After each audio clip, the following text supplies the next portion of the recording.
4 Mesa, Arizona police officers are on paid administrative leave after surveillance video captured them beating an unarmed man. On Wednesday, police released additional body cam footage of this incident. Our Nick Watt has the latest. Robert Johnson, leaning against that wall, says he was just tagging along with his buddy who was trying to gather belongings from an ex-girlfriend.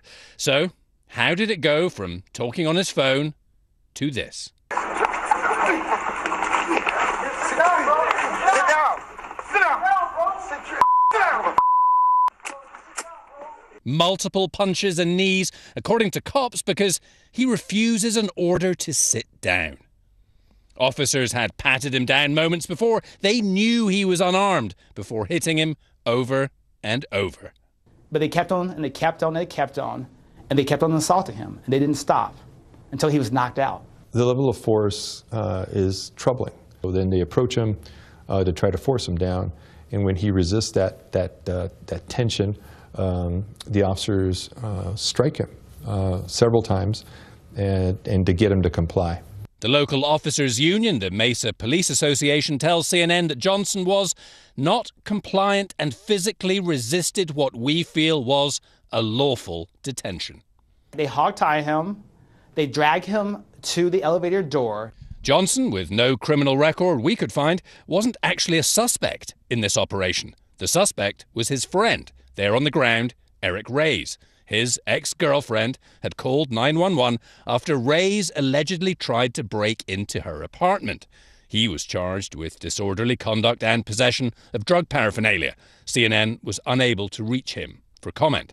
Johnson was charged with disorderly conduct and hindering a prosecution.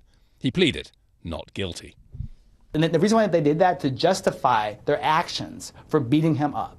Police released the officer's body cam video, but the incident happened on May 23rd. The investigation only began May 30th, when an alarmed citizen brought the security camera video from the apartment complex to the chief, who has now changed policy regarding punches to the head and face.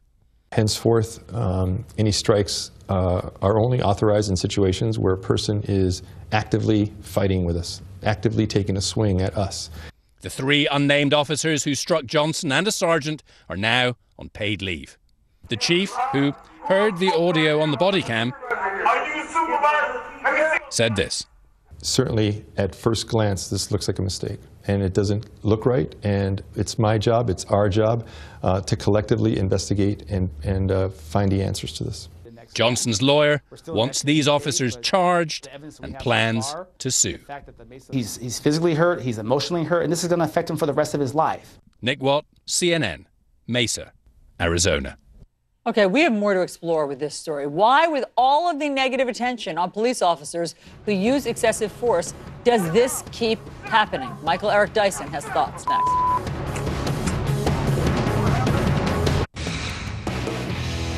Moments ago, we told you about 4 Mesa, Arizona officers on paid leave after surveillance video captured them beating an unarmed man. This is not the first controversy for this police department, and the timing of this is particularly interesting and poignant. Joining us, Michael Eric Dyson, author of What Truth Sounds Like, Robert F. Kennedy, James Baldwin, in our unfinished conversation about race in America. And what strikes me about this is the discussion that many people on the Philadelphia Eagles, just to name a few, want to be having right now. To look at this and say, hey, you can't ignore this. Pay attention to this. Malcolm Jenkins yesterday on the Eagles actually held up a sign that said, you aren't listening.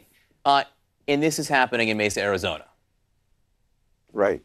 Absolutely right. And that's a very sharp contrast you draw, and an appropriate one here. It is not about the flag. It is not about the anthem. It is not about disrespect for America. As Malcolm Jenkins said, we are true patriots. We believe in the beauty and the power of America, the ideal that continues to lure us forward to build our nation to the best that it can become.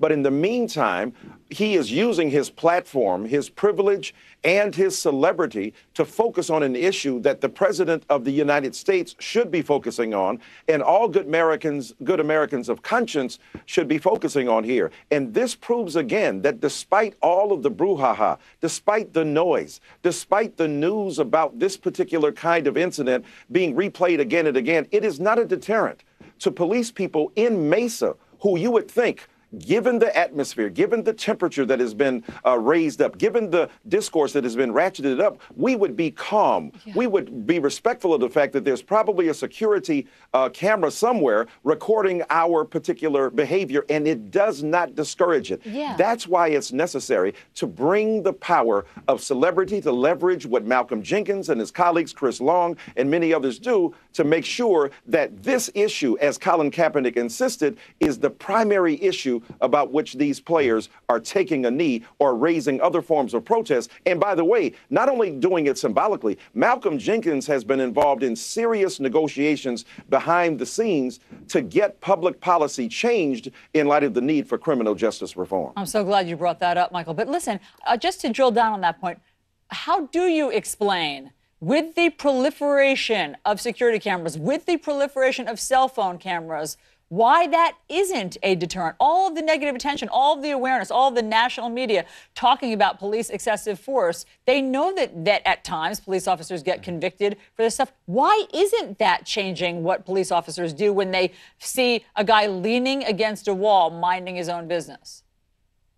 Well, when you think about the dictum, power, Lord Acton, power corrupts, power tends to corrupt, absolute power corrupts absolutely.